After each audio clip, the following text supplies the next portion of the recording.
everybody, welcome back to Messy Vegan Baker. I'm Christina, and today is day 8 of 12 days of baking. My goodness, today is a very exciting day. It's intense. I think this is the most intense day. Yeah, besides, because the rest of them are cookies, and cookies are a lot less finicky, I think. However, I will walk you through this because I have done this before. And it failed the first time, and then I did research, and then it succeeded, like, very well. And in case you're wondering what I'm talking about, today we are going to be making, drumroll, chocolate peanut butter fudge. Yay! Now, I know what you're thinking. I've seen a ton of recipes that you just put the ingredients in a bowl and stick it in the microwave and keep mixing it, and there you go.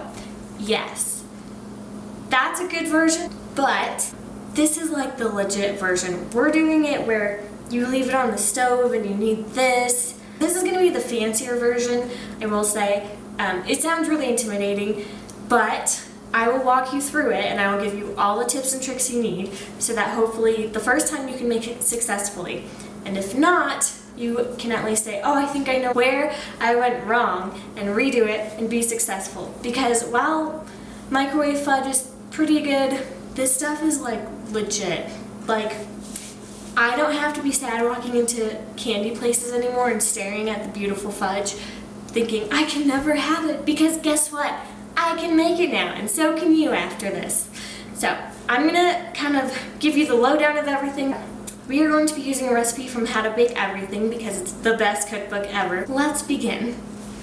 So the first time I tried it, I failed, and then I did all of these beautiful notes, and wait for it. Ta-da! Yes, it's not intimidating. I will walk you through them. First things first, to help you be successful, if you have a heavy saucepan, like the bottom is really thick, use it.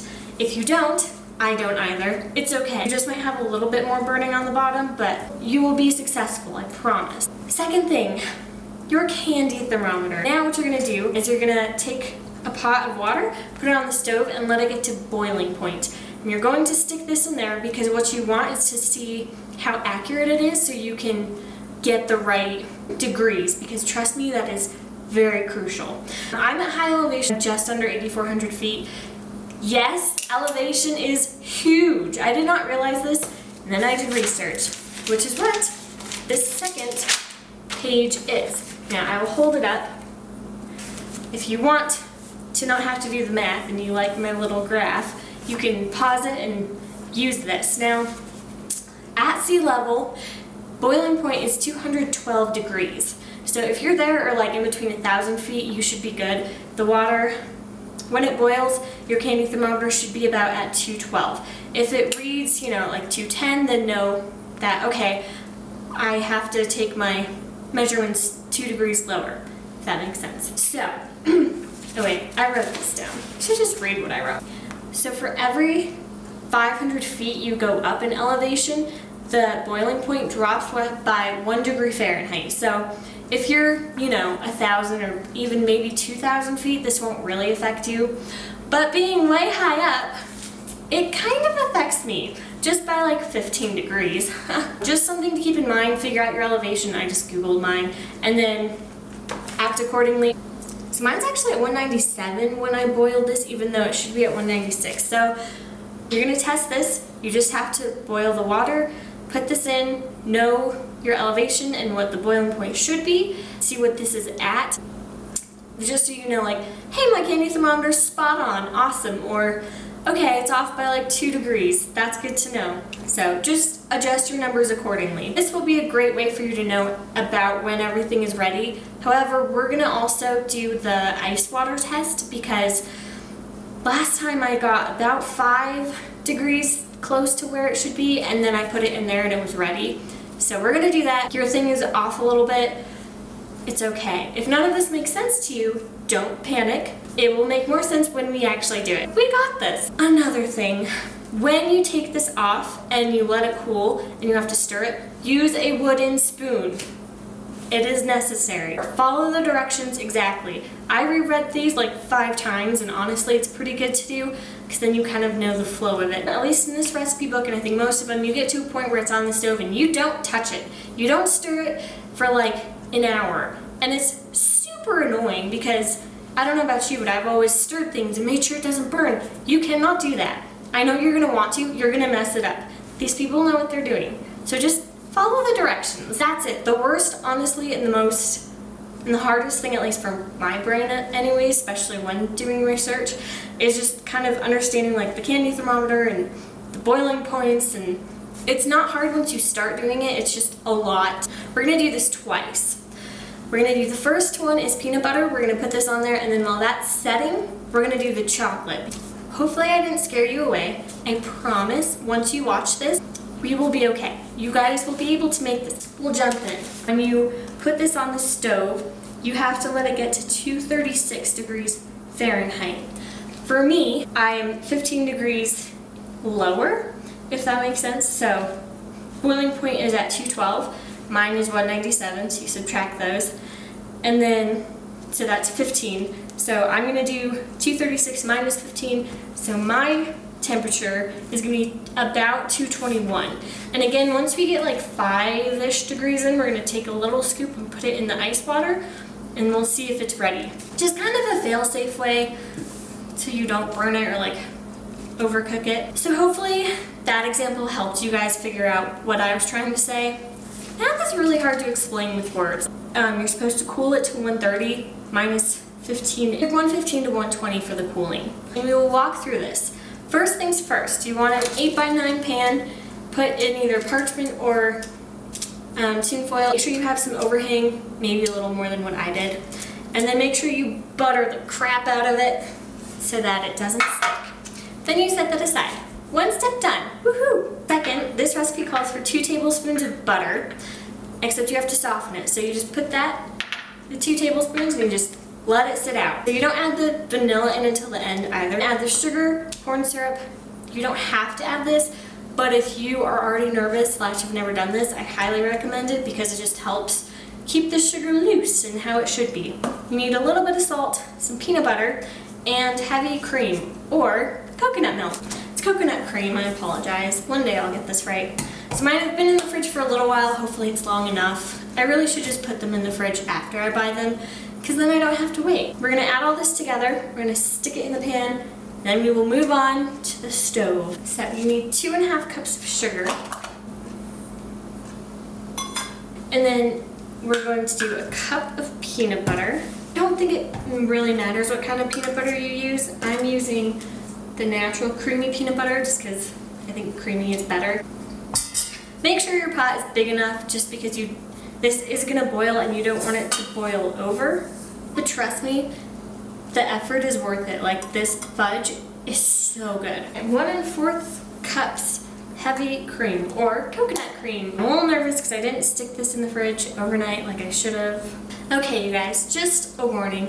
Make sure you put your coconut cream in the fridge like a day before, or you can put it in the freezer for a little bit and then the fridge, just to make sure it solidifies. Mine was separated enough, but just to make sure there's no errors. I make mistakes, so you guys don't have to. You're welcome.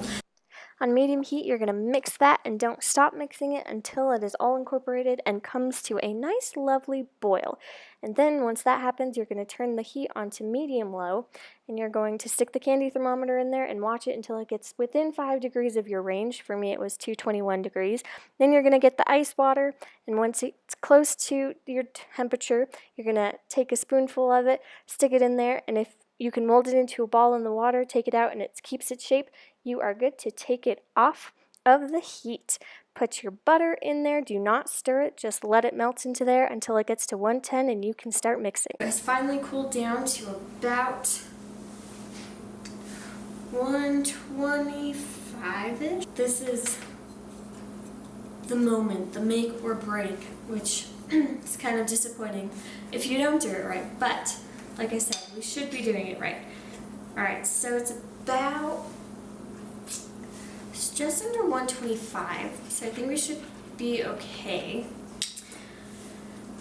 We are going to add 1 teaspoon, and now comes the terrifying part. You mix.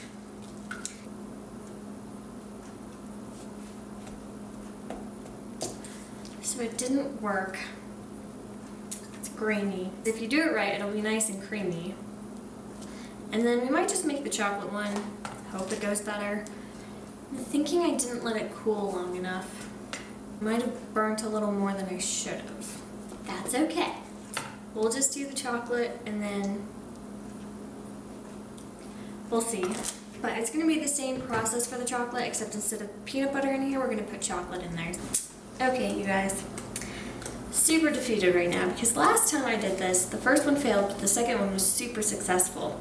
Now both of them have failed. However, the chocolate one is just super grainy. I guess I'll just try to cool it down even more, but we're gonna add a cup and a half of water. We're basically gonna let that simmer and kind of let it melt, and then we're gonna redo the whole process. I must just not be cooling it down enough. I'm guessing I should let it cool down less than 110, but I will get this. Like I said, I did it last time, but I also found 2 really good articles about how to try to fix the graininess, so I'll link those down below. And we're gonna try it. I'm gonna put water in this and try the process again. Hi everybody, and we're back. So it's a new day. I finished fixing the fudge, so I put a cup and a half of water. I put it back on the stove, I mixed it until it was smooth, and then you basically cook it like you cook regular fudge. It did work. I let it cool way down, and then it didn't get grainy. So, like, make sure it's 110 or lower, I think, because then you won't get the crystals. I did more research. That fudge didn't technically work out. It was a little runny, so when I did mix it, it didn't really lose its shine. I think it's because there was too much liquid in it. So if you mess it up the first time, have no fear, it's fixable. If you want to try to make it into actual fudge, I recommend maybe adding either like more sugar or chocolate or coconut cream.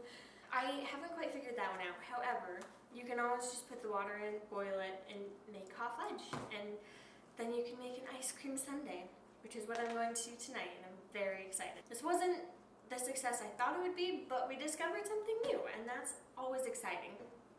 There are a few cookies I think I'm gonna make a series out of, and like with the fudge, we'll figure out the best way to make it, and hopefully by the time that series is done, I'll be a pro. I'm actually really happy with this. I was annoyed at first, but you keep trying, and you do not give up. Thank you so much for watching, and I will see you guys tomorrow. Well, technically you're gonna see me in the brownie episode. Full disclosure, these last few episodes, well, a few of them are a little mixed up. Thank you so much for watching. I hope you enjoyed it, and hopefully you now know how to kind of make old-fashioned fudge, and if not, make delicious hot fudge. Stay tuned for my next video, and I will see you then. Bye.